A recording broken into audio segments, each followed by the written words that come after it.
For a really long time, Jerry Smith was considered one of the most hated characters from the series, but over the years he became one of the fan favorites, which led more and more episodes in comics to be dedicated to him, and one of them is Rick and Morty Presents Jerryboree, which is the 13th issue of the Rick and Morty Presents comic book series. It was released by Oni Press on March 3rd, 2021. This comic is mostly a tribute to Jerryboree, which is an interdimensional daycare used to look after various versions of Jerry Smith from the multiverse, and today I want to talk about it. But before starting, I want to ask you all to like this video and subscribe to the channel for more. I hope you all have a great day. Now let's start the video. The comic starts with Jerryboree building from where several Jerrys are leaving the place by bus. What seems to be Jerryboree employee Rick makes an announcement. He says that they are going to the most fun place in the multiverse, but since they are Jerrys, the one thing that he knows is that the more fun something is, the more likely it's going to kill them, and he says that if any one of them dies, they will stay dead, and he will just clone them so their Ricks won't demand a refund. And when they finally reach the blips and chits, all of them, including Jerryboree employee Rick, couldn't hide their excitement. We could see several Jerrys. All of them had their dimension names on their shirts. One of them had the most unique appearance since he was a cat, most likely from the cat universe. The first Jerry that we see using one of their games is Jerry X-198. He was interested in Gear Wars. We learned several interesting things about Gear Wars from this interaction. For those of you who don't remember, the Gear Wars are a historical series of conflicts that were first mentioned in Season 1, Episode 11, Ricksy Business by Revolio Clockberg Jr. In this comic, the first question that is asked about Gear Wars is how many wars are considered part of the Gear Wars, and Jerry discovers the answer is 1. It's also revealed that taking place in the gear system and implied to involve gears both as a coveted resource and a weapon, the Gear Wars' deadliest weapon was considered to be propaganda, and the conflict was ended by a treaty written by Tom Stevenson. The machine also asserts that the Austro-Hungarian Empire entered the Gear Wars for the sheer love of war, and that the Gear Wars were fought over the gears rather than the economist crisis. At this point, Jerry X-198's answers so enrage the machine that it refuses to let him play any longer, stamping his forehead with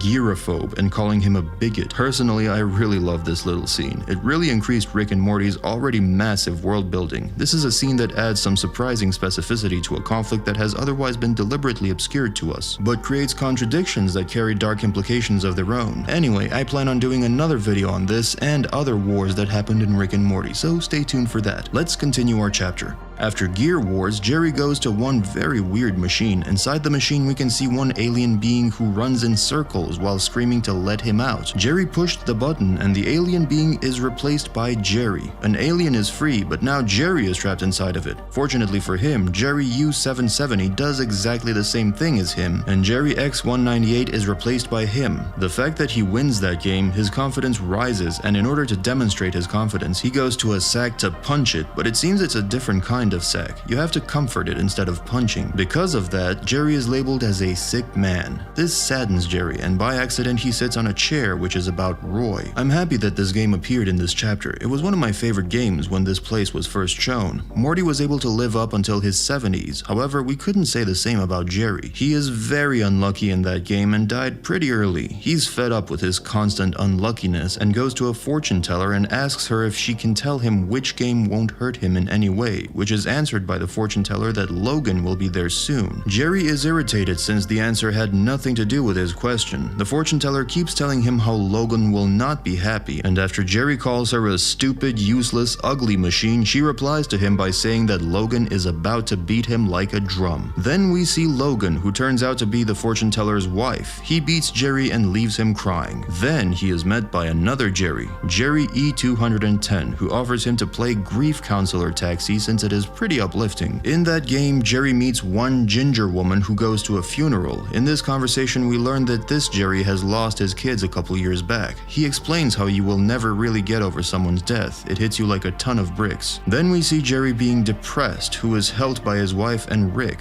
Personally, I loved seeing Rick and Beth trying to comfort Jerry in such a depressed period. Then we see a woman suddenly changing into Beth. I don't understand if it was art error or what, but in the next scene, she is seen again. Because of this conversation, Jerry accidentally gets into a car crash and kills the woman's father and somehow loses that game too. Pretty depressing. He meets one Jerry, Jerry F-008, who is trying to obtain 10 billion tickets in order to obtain God Pill, which grants him godhood for 90 seconds. In order to get that many tickets, he almost died while playing basketball. He strangled Santa, passed the Michigan bar exam, made out with a bowl that wasn't his wife, beat tiny versions of himself to death playing What a U, and even killed other versions of him for more tickets. However, he only has 1,893,439 tickets, which is not enough for a God Pill. Instead, he gets one of the keychains, which turns out to be a personal self-destruction device. Then, Jerry X-198 is taken by E302. They go to photo booth, and instead of getting pictures, they get a note saying that they will both die today. This made Jerry X-198 very irritated and spent 4 hours playing conflict resolution game. In the end, he got the grand prize, 10 billion tickets, and he asks for one God Pill. After becoming a god, he realizes that to be a Jerry is to live a life of endless pain and punishment, and he decides that he won't let any of his kind continue to suffer anymore and decides to execute all Jerrys that are around him. Unfortunately, due to YouTube policies, I can't show you the page where that happens, but trust me, it's pretty brutal. At the end of the chapter, we see Jerryboree employee Rick, who is pretty irritated that all the Jerrys are dead because now he has to make 157 Jerry clones, and in the end he does that and says how much he hates his job, and that's how the chapter ends. Personally, I enjoyed this chapter a lot. We don't really see different versions of Jerrys a lot. I think the only time when we see several versions of Jerry is in the second episode of the second season, and that was it. That's a little disappointing, not gonna lie, since in my opinion Jerry is one of the best characters in the show, but in later seasons he is getting more and more episodes dedicated to him, and I'm very happy about that. Will we ever see this chapter animated? Maybe yes, maybe no. Personally, I would love to see it animated since it was a very fun chapter to read, and we are also introduced to arguably the strongest version of Jerry. Yes, even stronger than Doofus Jerry, since this Jerry is literally a god. I wonder how he went back to normal after being a god for 90 seconds, and if he regretted killing all the Jerrys or not. Also, I wonder what kind of beings are able to create such an overpowered pill, and if Rick still has his hands on it. Anyway, I guess this is all for today. What do you think about this chapter? Let me know in the comments, like this video, and subscribe to the channel for more. Lonnie Brooks out.